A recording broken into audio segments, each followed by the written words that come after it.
Hello students. सतत 3 दिनों से लगातार 3 दिनों से हमारी यूट्यूब चैनल पे मैंने लाइव लेक्चर्स लेते लेते मैथ्स की ऑलमोस्ट सारी चीज़ों को कवर करवा दिया। और बेसिक मैथ्स वालों के लिए तो मैंने मज़े करवा दिए। ठीक है, जितने उनके इंपॉर्टेंट चैप्टर्स थे वो सारे के सारे मैंने कवर करवा दिए। लेकिन एक चीज़ अभी भी बाकी रह रही है, एक कसर अभी भी छूट रही है, जो कि है थियरम्स। ठीक है, जो थियरम्स होते हैं ना वो इतने ज़्यादा इंपॉर्टेंट होते हैं। गुजरात बोर्ड की अगर मैं बात करूं तो सेक्शन डी के अंदर जो क्वेश्चन नंबर 48 या 47 होता है उसके अंदर थियरम का पूछना कंपलसरी है। 4 मार्क की थियरम आएगी और 4 मार्क की 4 थियरम्स आपकी एनसीईआरटी की बुक्स के अंदर दी हुई है। तो उन्हीं थियरम्स की चर्चा आज के लेक्चर में करेंगे। सारी थियरम्स करवाऊंगा डिटेल में, और जैसे मैं लिखवाऊंगा वैसे ही अगर लिख के आओगे तो 4 आउट ऑफ 4 मार्क्स मिलेंगे उस थियरम के अंदर, जिससे 80 में से 4 मार्क तो आपके कवर हो जाएंगे। तो चलो आगे बढ़ते हैं।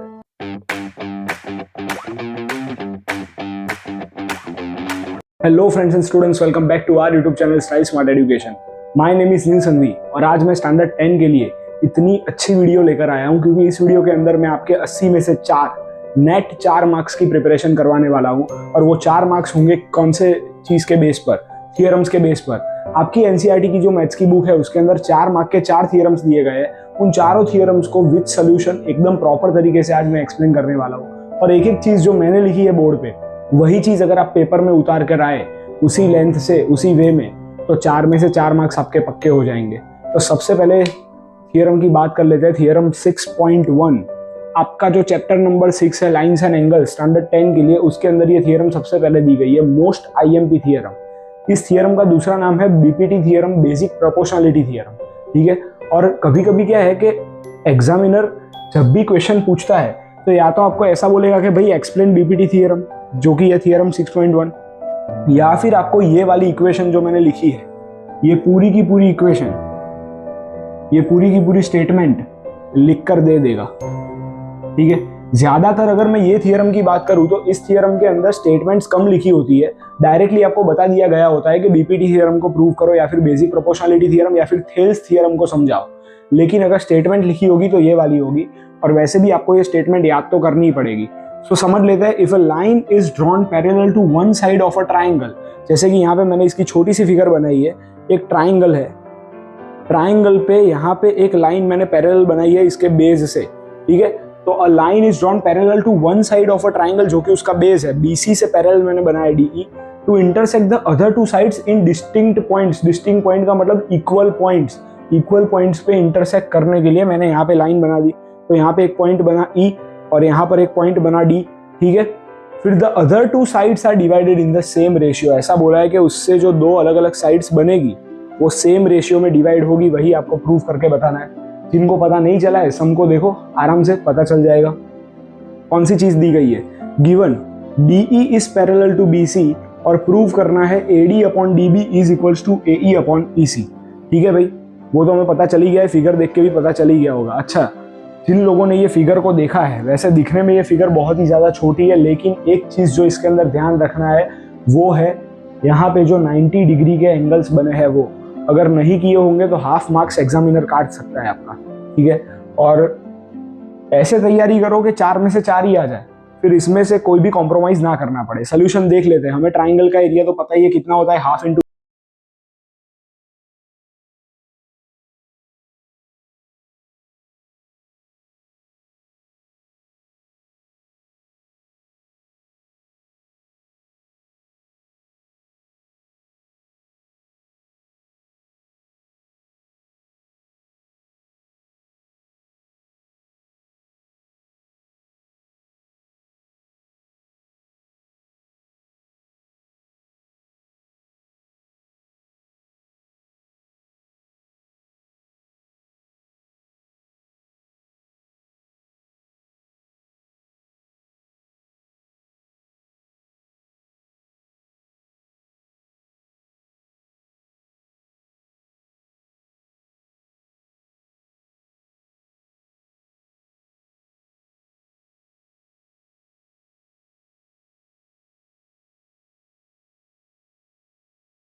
बचेगा क्या, एडी अपॉन बीडी में करके दिखाता हूँ, हाफ हाफ सिमिलर है, कट हो जाएंगे, ईएन कट हो जाएंगे, एडी अपॉन बीडी बचेगा, तो वो हमारे लिए हमारी हो गई थर्ड इक्वेशन।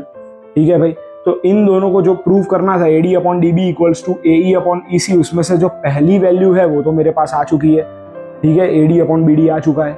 अभी आगे बढ़ते हैं। Also area of triangle AED, area of triangle AED is equals to half into AE into DM, जो कि मेरी फोर्थ इक्वेशन।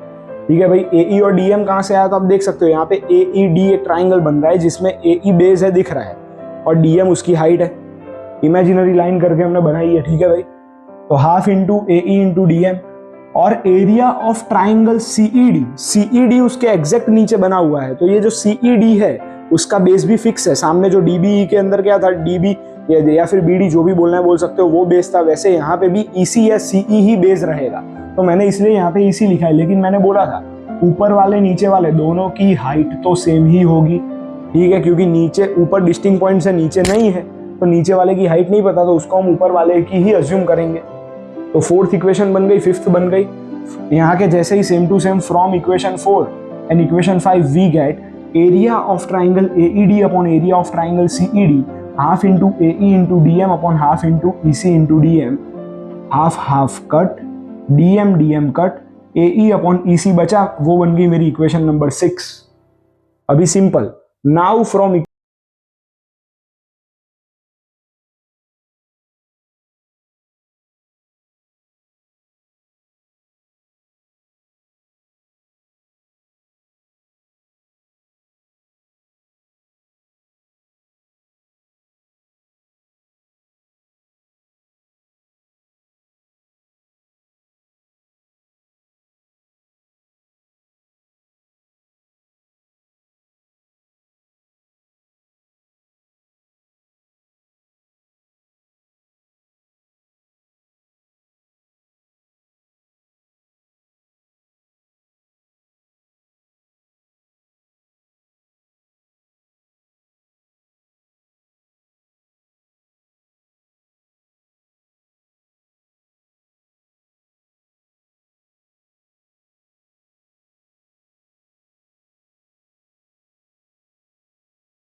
सेम रेशियो में आ रहे हैं, तो प्रूव करो कि एक साइड दूसरी साइड से पैरेलल है। मतलब कि जो थियरम 6.1 में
टू, तो पहली और दूसरी इक्वेशन से हमें क्या मिलेगा, A E dash upon E dash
और इसकी एक इक्वेशन।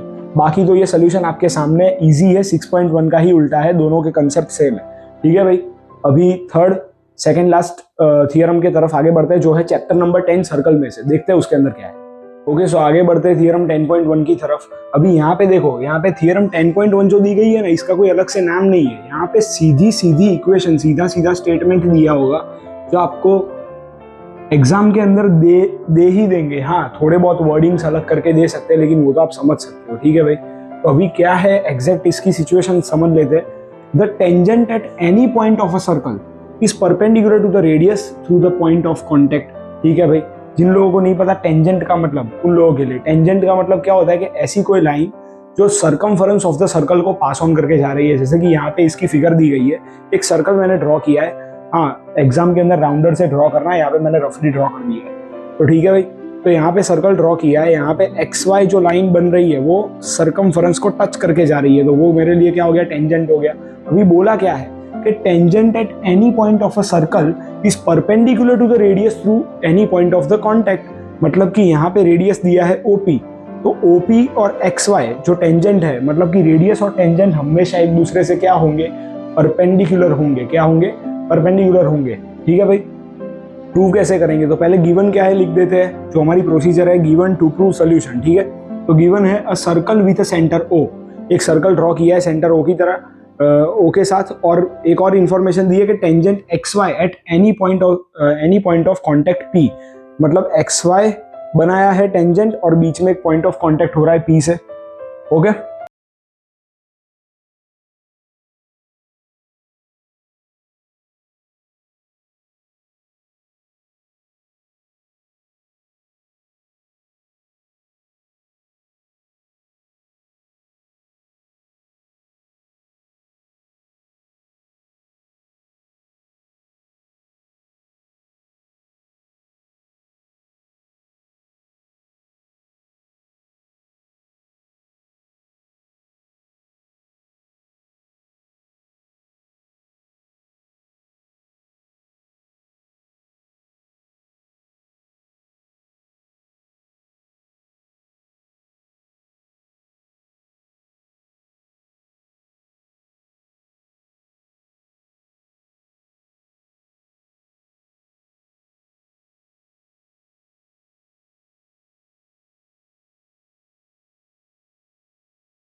इसलिए वो परपेंडिकुलर भी है, हेंस प्रूव। इतनी सिंपल सी थियरम थी, छोटी सी थियरम थी।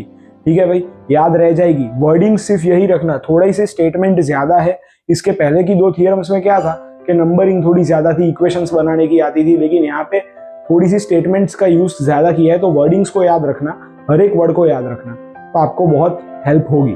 अभी लास्ट थियरम के तरफ आगे बढ़ते हैं, वो हो जाए उसके बाद 4 मार्क का आपका रिवीजन होने वाला है। ओके स्टूडेंट्स, तो लास्ट थियरम बाकी रही है, उसके तरफ आगे बढ़ते हैं। थियरम 10.2 जो कि आपके चैप्टर नंबर 10 सर्कल्स की लास्ट थियरम है। ठीक है, इसकी भी स्टेटमेंट समझ लेते हैं क्या है। The lengths of the tangents drawn from an external point to a circle are equal. बोला है कि एक सर्कल आपको दिया होगा, टेंजेंट का मतलब मैंने आपको पिछली बार समझा दिया। ठीक है भाई, तो अभी टेंजेंट, अगर दो टेंजेंट्स आप ड्रॉ कर रहे हो, जैसे कि एक इधर मैंने पी क्यू किया, इधर मैंने पी आर किया, दोनों एक दूसरे से इक्वल है, मुझे प्रूव करना है। कैसे करूंगा, सिंपली आप समझ लो, ये फिगर ड्रॉ करके आ जाना, एक सर्कल ड्रॉ करना विद सेंटर पॉइंट ओ, और 90 डिग्री बनेगा।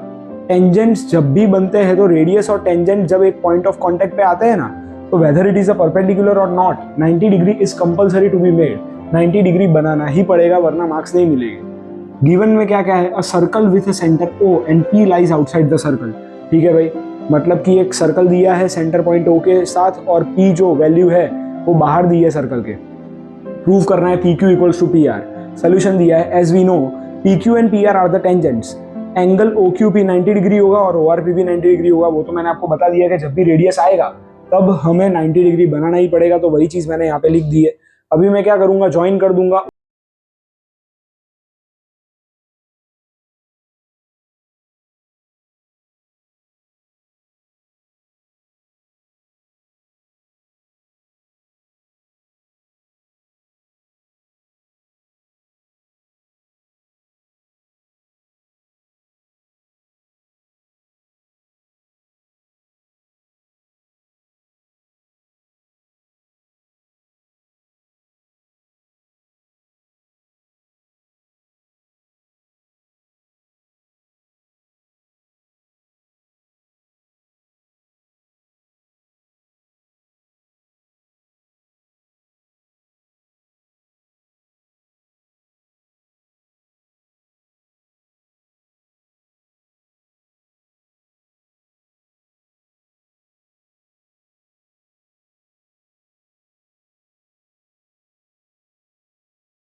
आपको सिखाऊंगा, ठीक है।